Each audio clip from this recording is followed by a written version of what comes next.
নমস্কার বন্ধুরা, আপনাদের রূপালিস কিচেনে স্বাগতম। আপনারা নিশ্চয়ই সকলে ভালো আছেন। আজ আপনাদের কাছে আমি আরেকটা রেসিপি নিয়ে এসেছি। রেসিপিটা হলো কাতলা মাছের কারি করে দেখাবো। প্রথমে আমি কাতলা মাছগুলো আমি নুন হলুদ মাখিয়ে রেখে দিয়েছি।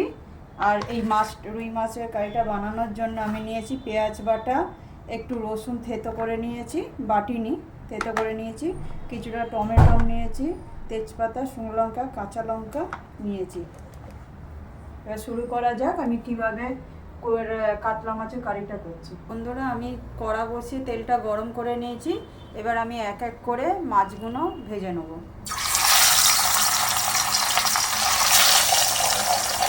কাতলা মাছগুলো সব ভেজে নিচ্ছি ভালো করে। দেখুন বন্ধুরা, আমি মাছগুলো সব লাল লাল করে ভেজে তুলে নিয়েছি। এবার ওই কড়ার মধ্যে যে মাছের তেল ভাজা যে তেলটা রয়েছে, এবার ওইটার মধ্যে প্রথমে আমি একটু সামান্য জিরে ফোড়ন দিয়ে দেবো।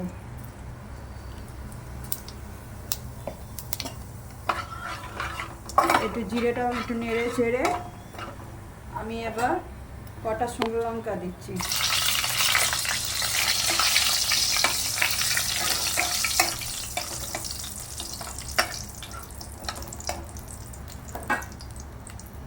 তেজপাতা দিচ্ছি।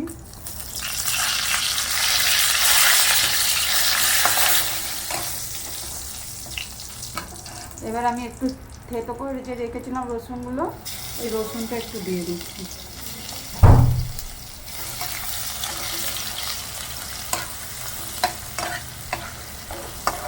রসুনটা ভালো করে নেড়ে ছেড়ে দেবে। তেলে একটু ভাজা ভাজা হয়ে এলে তারপর আমি একটু এবার লাল লাল করে, এই যে ভাজা হয়ে গেছে, এবার আমি পেঁয়াজ বাটাটা দিয়ে দেবো। আমি একটা বড় সাইজের পেঁয়াজ কেটে রেখেছিলাম, সেটা আমি দিয়ে দিলাম।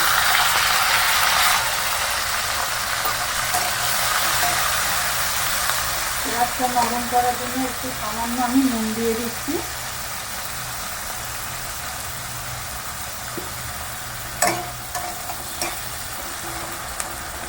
এবার এটা ভালো করে একটু নরম হয়ে গেলে তারপর আমি এক এক করে মশলা দেবো। একটা ভালো ভাজা ভাজা হয়ে গেছে, আমি এবার ওই পেঁয়াজের উপর টমেটো কুচিটা দিয়ে দেবো। এটা ভালো করে নেড়ে ছেড়ে একটু টমেটোগুলো নরম হতে দেবো। পেঁয়াজটা দিয়ে ভালো তেল ছেড়ে গেছে, টমেটোটাও নরম হয়ে যাচ্ছে। এবার আমি এক এক করে মশলা দিয়ে দেবো। প্রথমে আমি একটু হলুদ গুঁড়ো দিচ্ছি,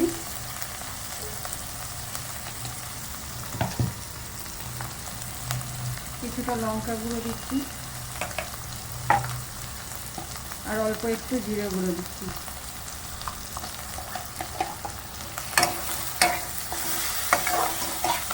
এগুলো একটু ভালো করে পেঁয়াজটার সঙ্গে মিশিয়ে নিচ্ছি। এবার আর একটু সামান্য জল দিয়ে মশলাটা নেড়ে নেব। একটু জল দেবো না। মশলাটা ভালো কষা হয়ে গেছে, এবার এর মধ্যে আমি একটু সামান্য গরম মশলা গুঁড়ো দিয়ে দেবো।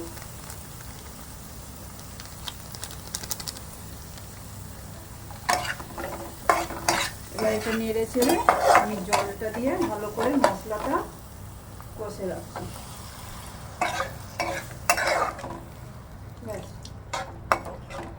আমি আর জল দেবো না, এটা ভালো করে ফুটলে তারপর আমি মাছগুলো দেবো।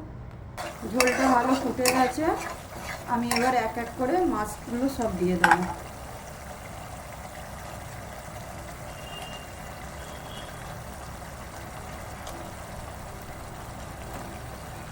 আমি সব মাছগুলো দিয়ে দিলাম। কাতলা মাছের কারিটা পুরো রেডি হয়ে গেছে। আমি এবার এর মধ্যে কটা কাঁচা লঙ্কা দিয়ে দিচ্ছি আর একটু ধনেপাতা ছড়িয়ে দিচ্ছি।